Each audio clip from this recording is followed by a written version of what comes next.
Hello student, Polynomials Part 2. Factoring polynomials. The first step in factoring a polynomial is to find the GCF of all its terms. GCF means greater common factor. Then we write the polynomial as a product by factoring out the GCF from all the terms. The remaining factors in each term will form a polynomial. Let's see. Next is zero factor theorem. Quadratic equation can be written in the form ax square plus bx plus c equals to 0. जब हम quadratic equation को solve करेंगे तो हमें उसे इस equation में solve करना पड़ेगा. Next a, b and c are real numbers and a is not equal to 0. a, b, c real numbers होंगे और a 0 के इक्वल नहीं होगा. This is referred to a standard form. Zero factor theorem. If a and b are real number and ab equals to 0, then a equals to 0 or b equals to 0. This theorem is very useful in solving quadratic equation. Next is zero of a polynomial. A real number alpha is a zero of a polynomial f of x if f of alpha equals to 0. Example, f of x equals to x cube minus 6x square plus 11x minus 6. अब x की place पे अगर हम लोग 2 put करेंगे then f of 2 equals to जहाँ जहाँ x था उसकी प्लेस पे हमें 2 लिखना है.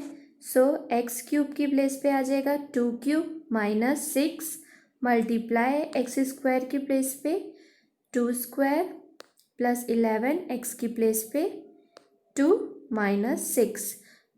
पूरी इक्वेशन को जब हम लोग सॉल्व करेंगे तो आएगा आपका 0. Hence 2 is a zero of F of X. Next, the number of zeros of the polynomial is the degree of the polynomial. Therefore a quadratic polynomial has 2 zeros and cubic 3 zeros. Let's start. Exercise 3. Factorize by splitting the middle term. एक equation आपको given है, इसको solve करना है by factorization method से और इसके middle term को आपको क्या करना है, स्प्लिट करना है. So let's start solving. On comparing the polynomial x square minus 3x minus 4 with standard polynomial. मैंने पहले बताया था फैक्टराइज करने के लिए एक स्टैंडर्ड आपको फॉर्म दिया हुआ है पॉलिनोमियल का, that is A square plus B X plus C. So आपको ए बी सी की वैल्यूज़ यहाँ से फाइंड कर लेनी है जो आपको गिवन है क्वेश्चन में.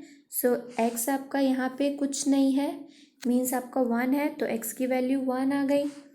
यहाँ पे b की वैल्यू आ जाएगी -3 और c की वैल्यू आएगी -4.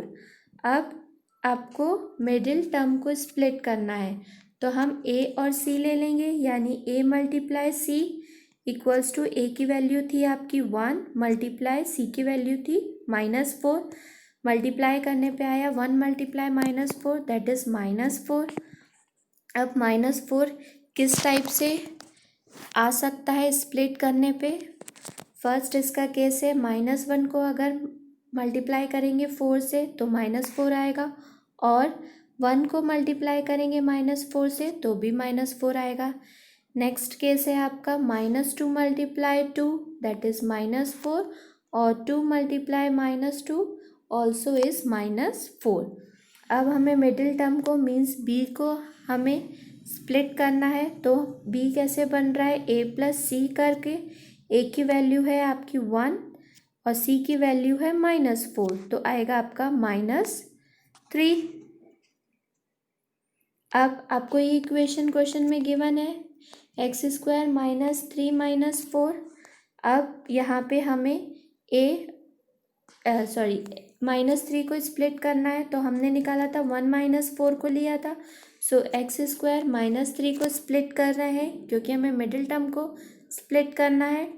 सो आएगा आपका, ऐसे हमें लेने हैं, हमने 2-3 केस देखे थे जैसे कि -1 × 4, -1 × -4, -2 × 2 एंड 2 × -2। ये 4 केसेस हमने देखे थे।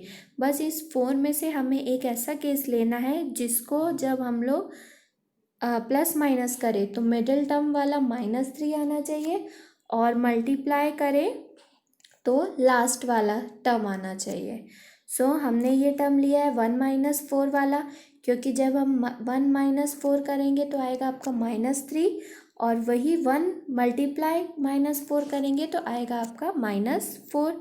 सो ये प्लस करने पे भी, प्लस माइनस करने पे आपका मिडिल टर्म आ रहा है और उसी नंबर्स को मल्टीप्लाई करने पे आपका लास्ट टर्म आ रहा है। सो अब x² सेम रहेगा, प्लस इस वाले x को दोनों के साथ मल्टीप्लाई करेंगे।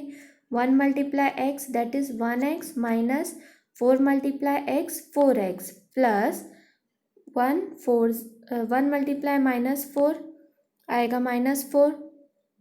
अब पेयर्स बन जाएंगे, ये एक पेयर बन गया एंड ये एक पेयर बन गया। सो इन दोनों में से क्या कॉमन है आपका, x कॉमन है। सो हमने x को बाहर निकाला। नेक्स्ट x कॉमन निकालने के बाद यहाँ क्या क्या बचा, यहाँ से 1x निकल गया तो एक x बचा तो हमने x लिखा, प्लस यहाँ से x कॉमन निकला, बचा यहाँ 1 तो हमने इसका पेयर बना दिया। अब माइनस का साइन पुट किया बाहर, यहाँ पे आपका 4 कॉमन है, यहाँ पे भी आपका 4 कॉमन है, मतलब सॉरी -4 कॉमन है, यहाँ पे भी आपका -4 कॉमन है। हमने -4 को बाहर निकाल दिया, यहाँ से -4 कॉमन निकला मीन्स आपका x बचा और यहाँ पे +1 बचा। अब आप लोग देख सकते हैं कि यहाँ पे भी x + 1 है, यहाँ पर भी x + 1 है, तो इन दोनों में से x + 1 को हमने कॉमन निकाला, x + 1 और बचे हुए नंबर्स को दूसरे ब्रैकेट में लिखा मीन्स x - 4 सेकेंड। तो ये आपका फैक्टर फाइंड हुआ, this is the required factor x + 1 x - 4। इस टाइप से ही मिडिल टर्म को स्प्लिट करेंगे। एक और क्वेश्चन देख लेते हैं। t² - 4t - 21 कंपेयर करेंगे। ऑन कंपेयरिंग द पॉलिनोमियल, ये वाली इक्वेशन से जो हमें इक्वेशन गिवन है उससे कंपेयर करेंगे। So t² - 4t - 21 with standard polynomial ax² + bx + c we get a की वैल्यू, जो इक्वेशन हमें क्वेश्चन में गिवन है उसके अकॉर्डिंग लिख लेंगे। a की वैल्यू आ गई 1, b की वैल्यू आ गई -4 एंड c की वैल्यू आ गई -21। अब a × c करेंगे बिकॉज हमें मिडिल टर्म को स्प्लिट करना है।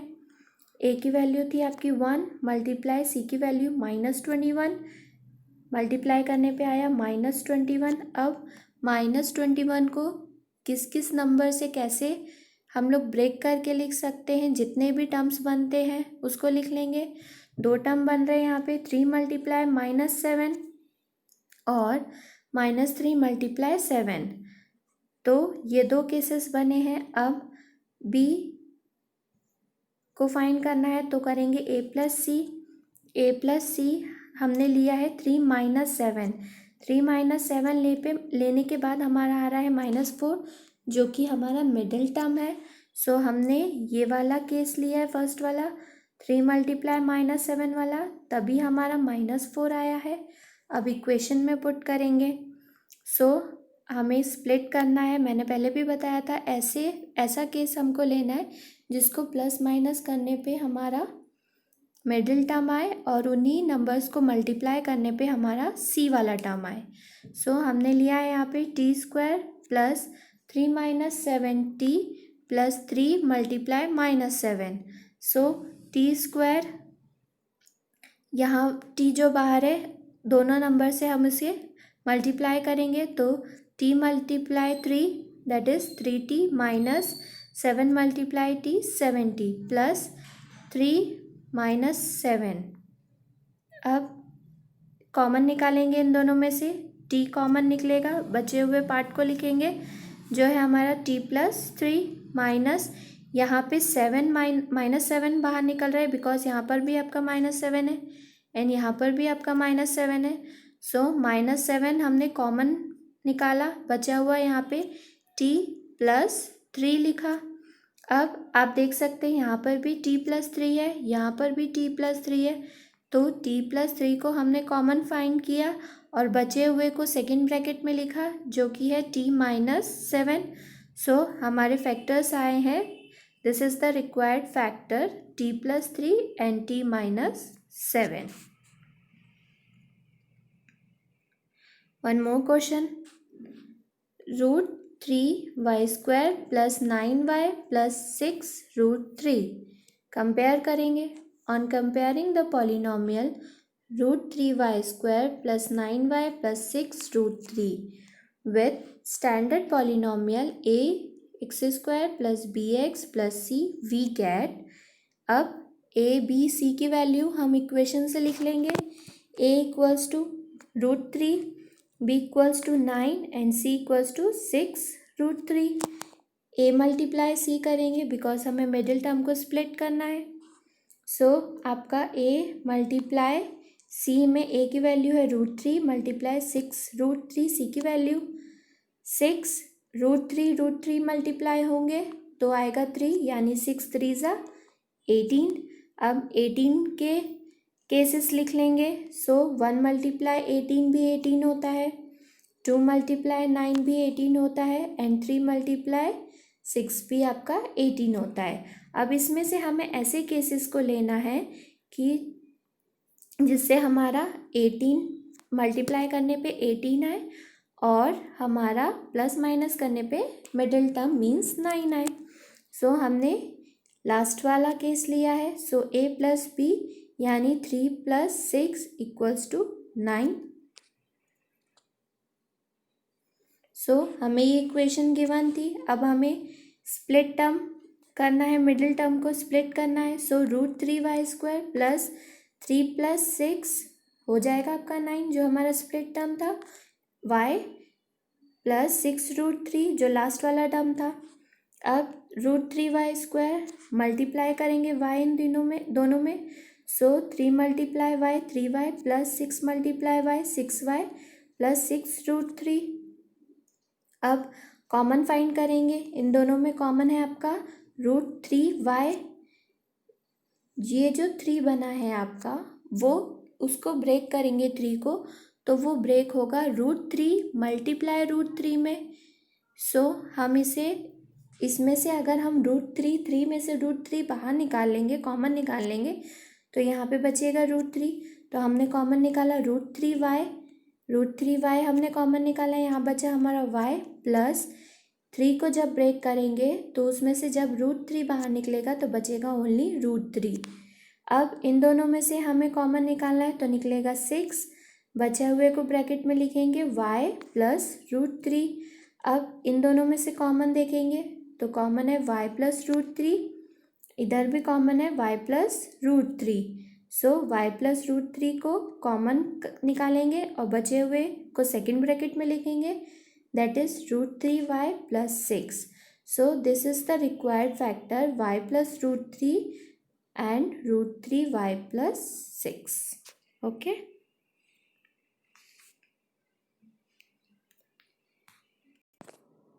next exercise 4, question number 1 is find the factors of quadratic polynomials ax² + bx + 6 c whose 0 are given। सो आपको दिया हुआ है क्वाड्रेटिक इक्वेशन में, आपको इसको फाइंड करना है और आपको 2 नंबर्स दिए हैं 3 and 4।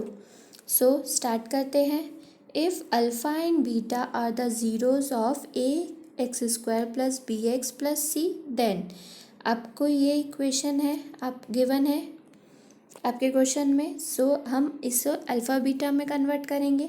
हमने एक कांस्टेंट वेरिएबल लिया है दैट इज़ k और x - अल्फ़ा और x - बीटा लिखा है। अल्फ़ा बीटा की आपको वैल्यू गिवन है क्वेश्चन में। अल्फ़ा है आपका 3 एंड बीटा है आपका 4। यहाँ पे मैंने वैल्यूज़ लिख ली है जो आपको क्वेश्चन में गिवन है। अब हमारे इस वाली इक्वेशन में हम अल्फ़ा एंड बीटा की वैल्यू को पुट करेंगे। सो हमारी इक्वेशन है ax² plus bx plus c equals to constant के x माइनस अल्फ़ा की प्लेस पे आएगा 3 एंड x माइनस बीटा की प्लेस पे आएगा 4। सो हमारे जो फैक्टर्स है वो फाइंड हो गए हैं। बस इसमें आपको नॉर्मल वैल्यूज़ को पुट करना है और फैक्टर्स फाइंड करना है और कुछ नहीं करना है। So hence required factors is x minus 3 and x minus 4 answer. That's it. एक और क्वेश्चन देख लेते हैं। आपको गिवन है 1/2 एंड -1/2। सो अल्फ़ा बीटा की प्लेस में पुट करेंगे और फैक्टर्स फाइंड करेंगे। Let's start. If alpha and beta are the zeros of ax² plus bx plus c then ax² plus bx plus c के constant variable x minus alpha x minus beta alpha की place पे 1/2 को put करेंगे and beta की place पे -1/2 को put करेंगे। So equation is ax² plus bx plus c equals to K constant variable x minus alpha की value 1/2 फिर सेकेंड ब्रैकेट में x। अब ये वाला माइनस और ये वाला माइनस मिलके प्लस हो जाएगा बिकॉज माइनस माइनस प्लस होता है। सो ये वाला माइनस और जो हमारा वैल्यू का माइनस था वो मिलके प्लस हो गया और 1/2। So hence required factor is x minus 1/2 and x plus 1/2। Question number 2 is find the sum and product of the zeros of the following polynomials। अब फाइंड कर लेते हैं ज़ीरो का सम और ज़ीरो का प्रोडक्ट। ये भी बहुत इजी है। Let's see. On comparing x² plus 10x plus 24 with equation जो हम लोग स्टार्टिंग से यूज़ कर रहे हैं that is ax² plus bx plus c। सो हम a b c की वैल्यू को लिखेंगे। a की वैल्यू है आपकी 1 अकॉर्डिंग टू द इक्वेशन जो आपको गिवन है। b की वैल्यू है 10 और c की वैल्यू है 24। सम ऑफ ज़ीरोज़ को फाइंड करने का फॉर्मूला होता है -b/a। जब हम ज़ीरोज़ का सम फाइंड करते हैं तो हमें फॉर्मूला गिवन है -b/a। बस इसमें कुछ नहीं करना है, a और b की वैल्यूज़ को पुट करना है और सम ऑफ ज़ीरोज़ आपका फाइंड हो जाएगा। सो सम ऑफ ज़ीरो माइनस b की प्लेस पे आएगा 10 और a की प्लेस पे आएगा 1।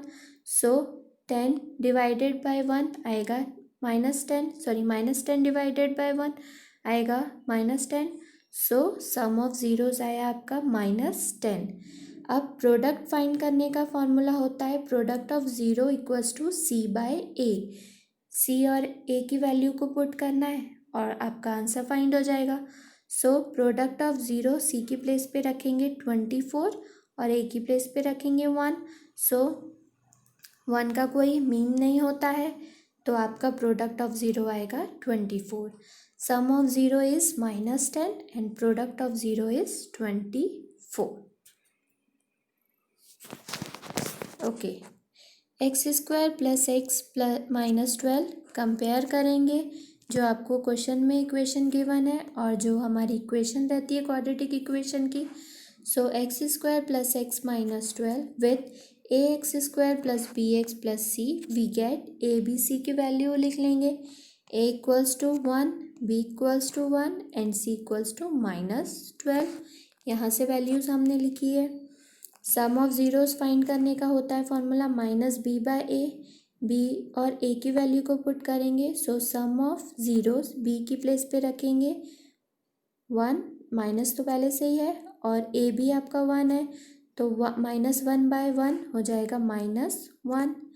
प्रोडक्ट ऑफ ज़ीरो फाइंड करने के लिए c/a c और a की वैल्यू को पुट करेंगे। c है आपका -12 और a है आपका 1। सो -12/1 हो जाएगा product of zero -12। So sum of 0 is -1 and product of 0 is -12. Okay student, exercise 3 and 4 completed. Thank you.